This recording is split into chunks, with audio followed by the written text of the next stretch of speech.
not declared before. Fear not, Zacharias, for your wife, though now old, shall bear a son who'll know wisdom's ways. Now Zacharias and his wife their wisdom breathed through the years, submitted to the will of God, and became soon thereafter the parents of John.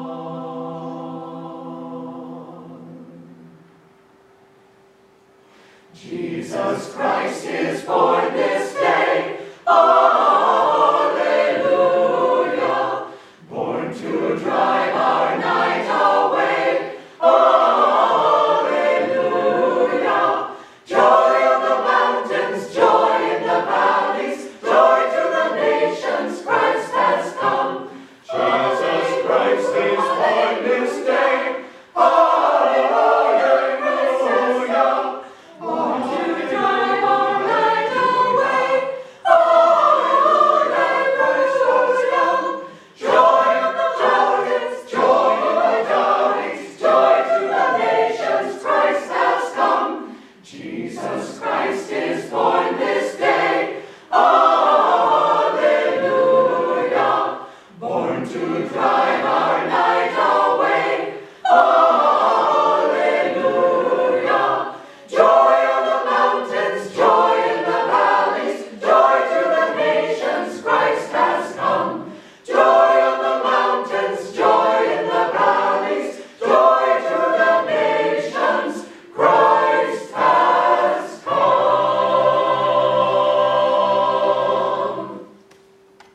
We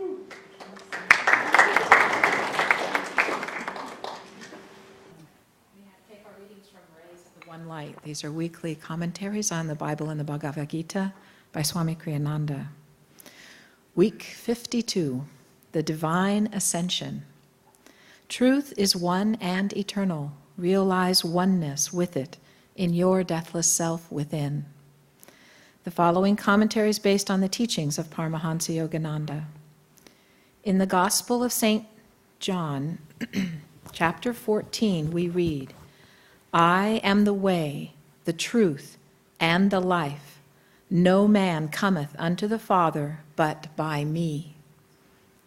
What is this I, when spoken by a master who's conquered every vestige of ego consciousness? Therein lies the mystery of true scriptural teaching. That I, that is no I. Does it even exist? In what way is it different from the consciousness that animates other human beings? Jesus was not saying, look at me, don't look at other masters. He was saying rather, look at the divine self that is the essence of who you are, your very self. You are that I. No man cometh unto the divine consciousness except by first recognizing his own intrinsic divinity hidden behind his delusive ego. The Bhagavad Gita in the 4th chapter states, O son of Pritha, Arjuna, in whatever way people accept me, in that same way do I appear to them. For all men, in some way, pursue the path to me. Meditate on the divine incarnations, their lives, and the consciousness animating them will be your stairway to the infinite. Thus, through Holy Scripture, God has spoken to mankind. Om, Om, Om. It's nice to share this sacred time with each of you and all of us together.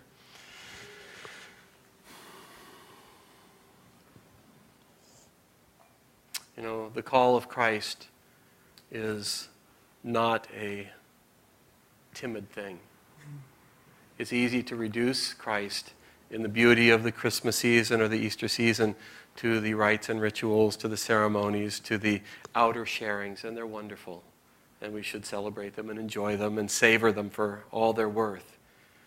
But they are not the hallmark of Christianity and the message that Christ brought into this world and into our lives. He brought something so much more profound, something so much more lasting. And I was thinking about the Christmas symbolism. And I listened to, and will listen to in just a moment, the last Christmas talk offered by Swami Kriyananda, the disciple of this great master, Paramahansa Yogananda, who brought, again, original Christianity back into the world and the teachings of self-realization. But I was thinking about the symbolism, and I was even thinking about the Christmas tree, and there's the obvious thing of the Christmas tree, the eternally green, always alive, always vibrant, but just the lighting of it. You know, why do we like a lit-up Christmas tree? Why not just a green Christmas tree? It would remind us. But the lighting of it reminds us at a soul level that when we awake, everything is scintillating with light. Everything is vibrant and alive and just radiant. I awake in thy light.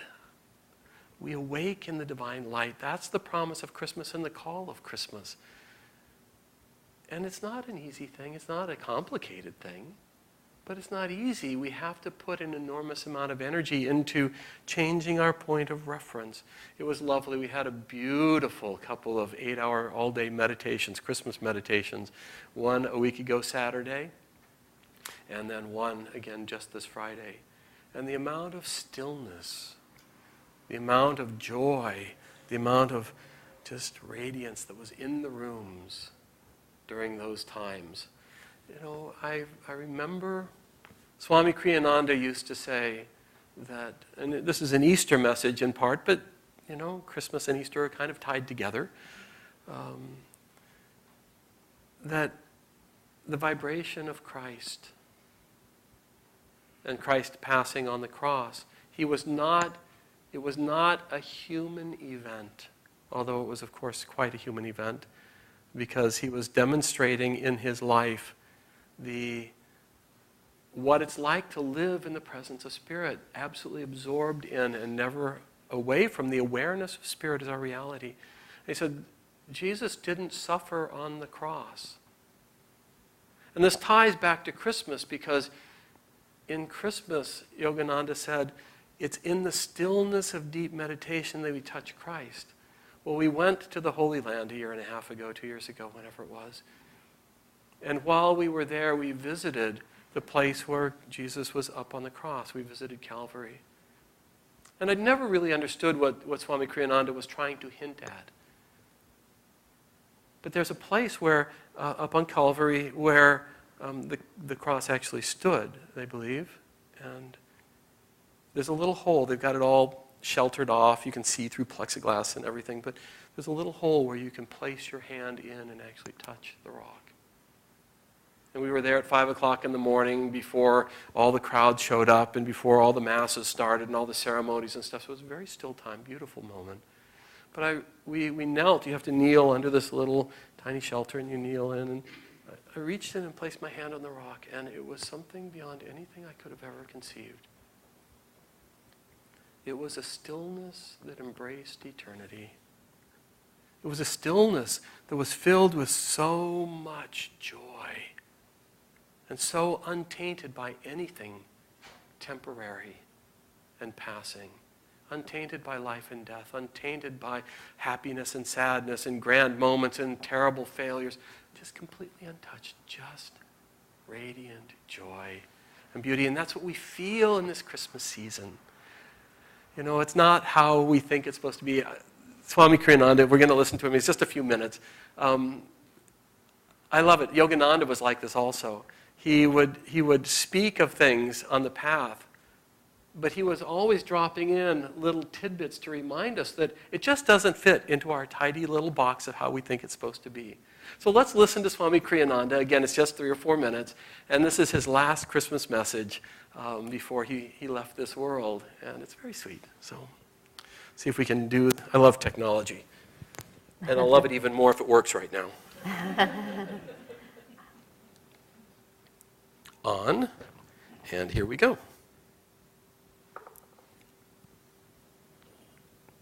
You know, I came to Master, well, most of you know it, in September of 1948. Antediluvian, you might say. And at least not more than a month later, he invited me out to the desert. And then he said that the 3 wise men who came to the Christ child were Babaji, Lahiri Mahashai, and Sri Yukteswar. I don't think he'd ever said that before. It was very interesting. As I was working on his Revelations of Christ, I just could not help thinking that Master was Baba, Master was Jesus. The same personality, the same kind of humor, everything seemed the same. One time I asked him, "Sir, were you Jesus Christ?" He said, "What difference would it make?" Okay, I guess he didn't want it known, but I can't help thinking it all the same. I know one time he talked about Jesus, and he said that somebody with that kind of compassion for mankind would come back again and again. That wouldn't be just his only life. And of course, I think that he was William the Conqueror. Each time he came back, he came to save Christianity, or some aspect of Christianity. He came back as Fernando III in Spain to drive out the Moors. And I just can't help thinking that the two are the same. But the meaning of our gurus and the meaning of Christ, these great masters come back to this earth again and again. There's no problem with John the Baptist. He could easily have come as Sri Yukteswar in that form also, even though he was already born in this world. It would not matter.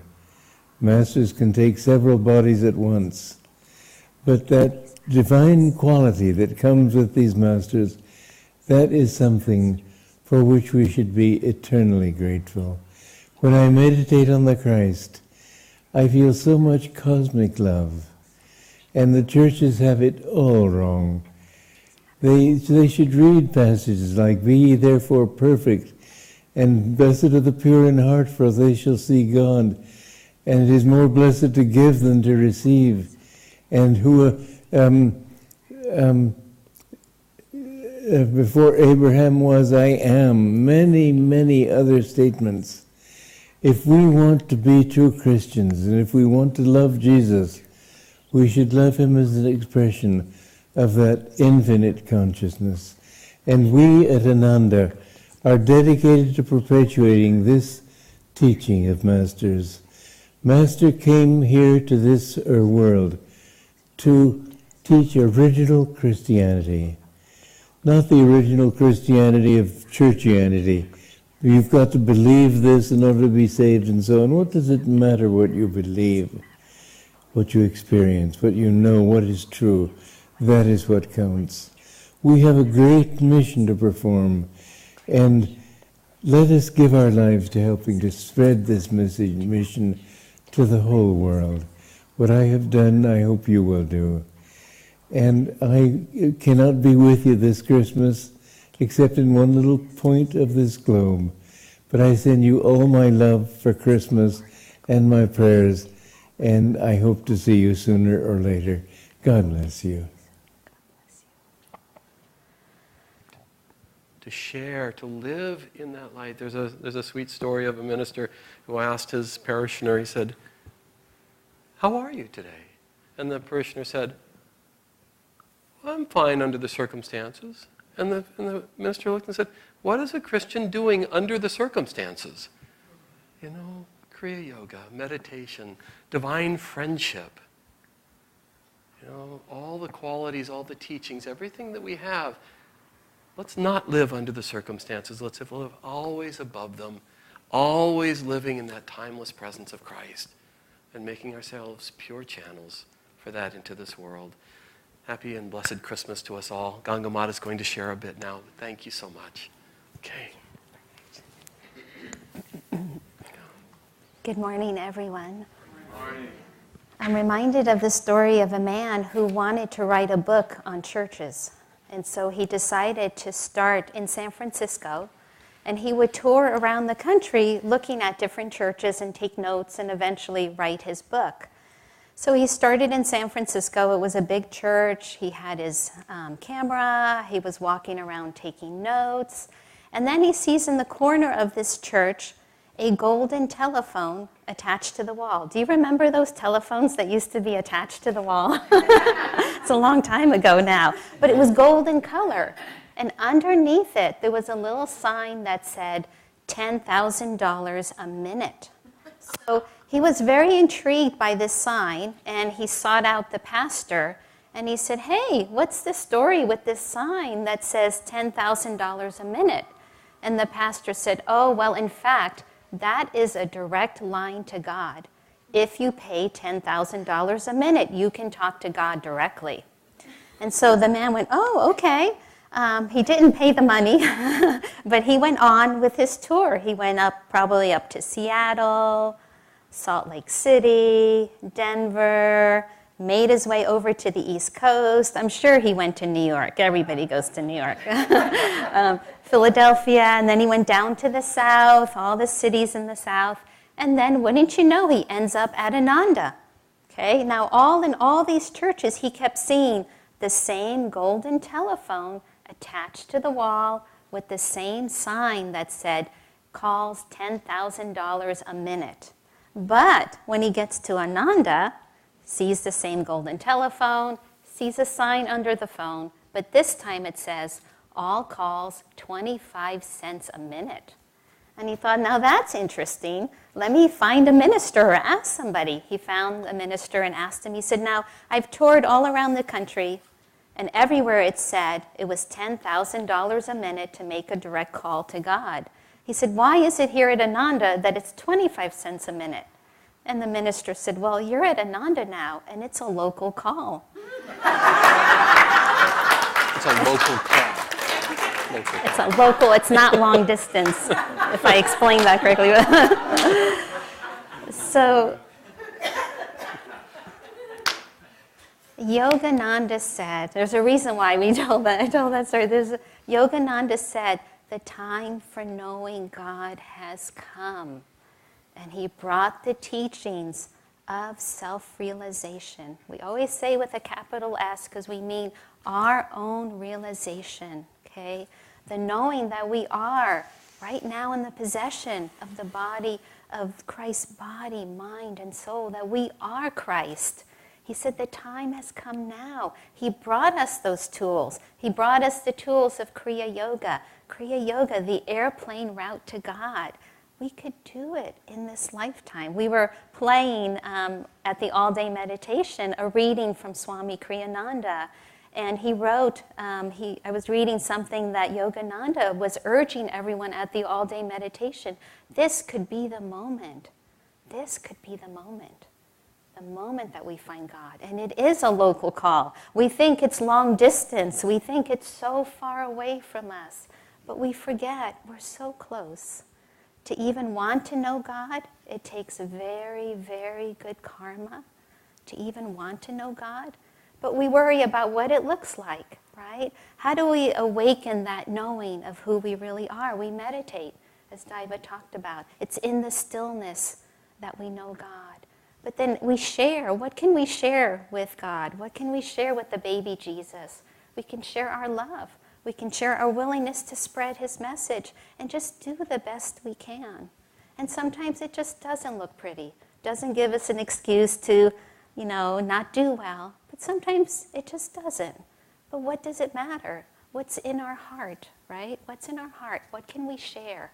Realizing that each gift we give to God, it's so unique. When you look at the stars at night, right, they all look similar, don't they? But you know that each star is so unique. And so each gift that we give, that I give, that you give, it's so unique and precious.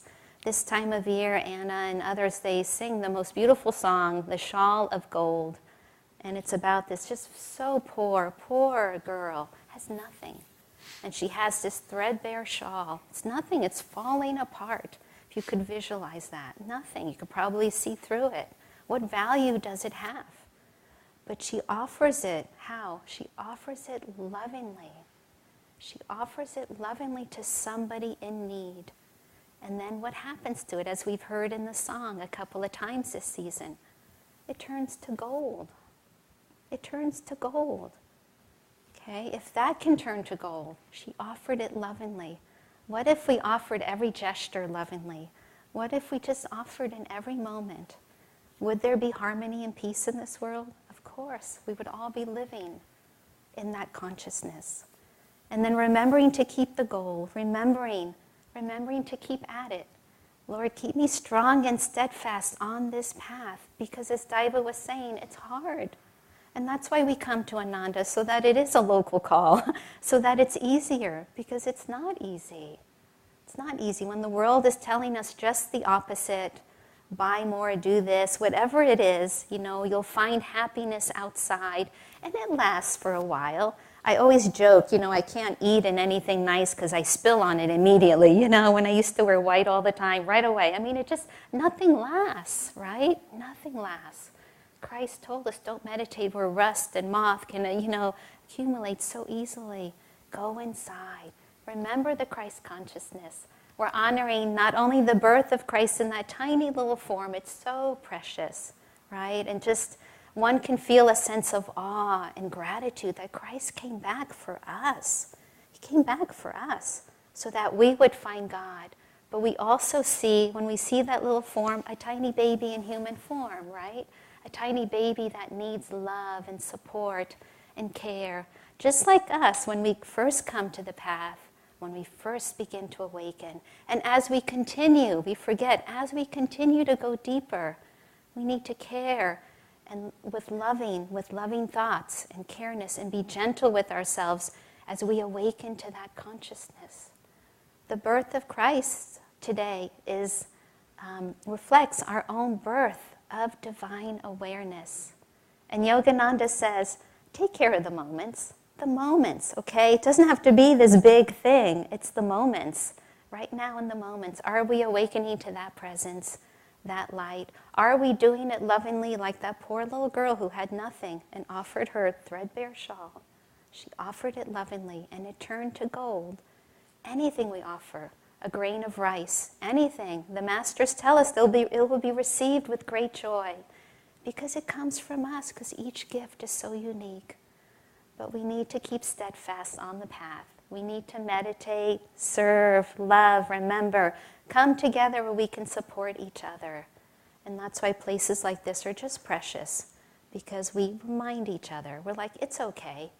Maybe you didn't do that great, or maybe this happened, or whatever. I remember going to a long meditation when I was new to the path, and I had a busy meditation, no surprise there. I thought I was the only one who ever had one like that. And a dear friend afterwards just put her arm around me. She said, I've had meditations like that too. You know how good that made me feel? I mean, I just went, oh, you did? I'm not the only one? And then she said, but I bet God loves that you made the effort, that you even just showed up. 25% of the path is our effort, is showing up. And you guys, we all know the other equation. 75% is 50% the grace of God, 25% our guru. They promised us they will be there. Yogananda said, I will wait till the last devotee is left. I will just wait. I'll keep coming back. So what if we got to lose? But just join together and go for this great adventure, this spiritual adventure, the greatest adventure we'll ever go on.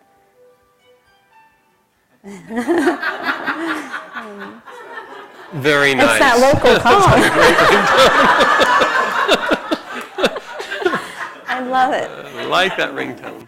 Very good. You know, we'll never know when God calls. Telephone ringtone. And we have to be ready, you know. We have to be awake and ready. That's why we start the service with, how are you? How are you today? Awake and ready, right? Because we can't be just like this. Okay, oh, there's a call from God. You know, awake. That's why we energize, we meditate. Posture is so important. Be in an environment again. But also, I love that the phone rang because it's about that joy. Again, not getting too serious about it. The best story is Swami Kriyananda. Oh yeah, there's a great story of Swami Kriyananda when he was alive. It was in India, and it was a big celebration. I believe it was the Mahasamadhi for when a master also leaves this world. It's an honor. It's a time of great power. And he was giving a talk during this weekend celebration of Yogananda's passing, and there was a phone ringing in the audience, and he was talking. And then I believe then he said, you know, would the person whose phone is ringing, would you please turn it off? And it rang again. And then he looked down, put his hand in his pocket, and he said, that's my phone.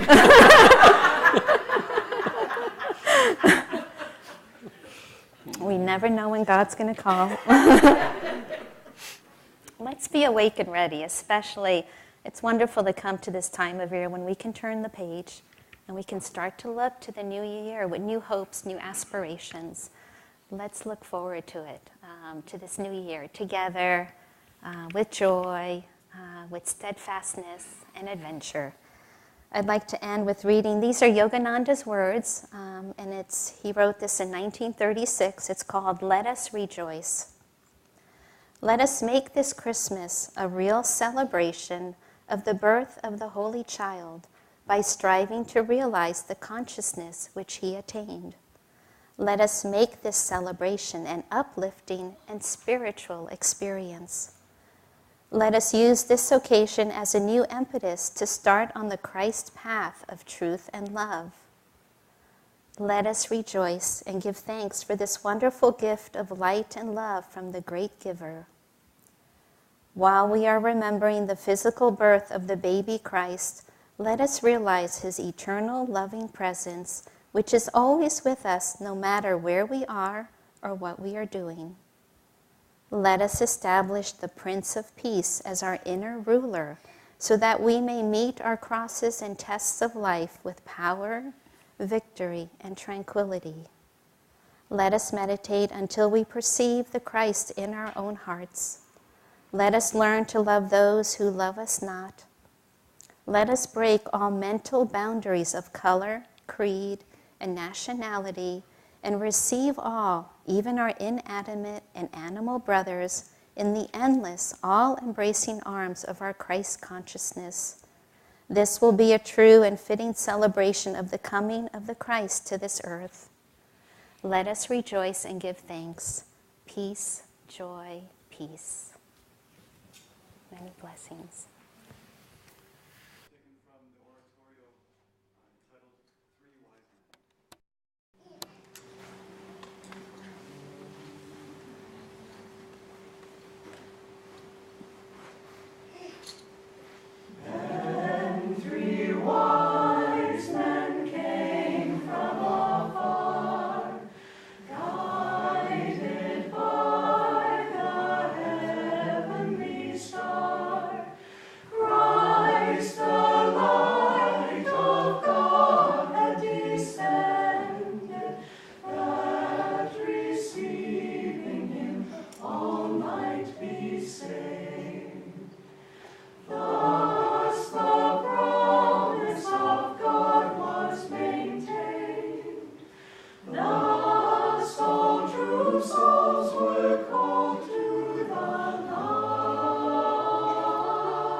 Mary's face smile, he conveyed truth and grace.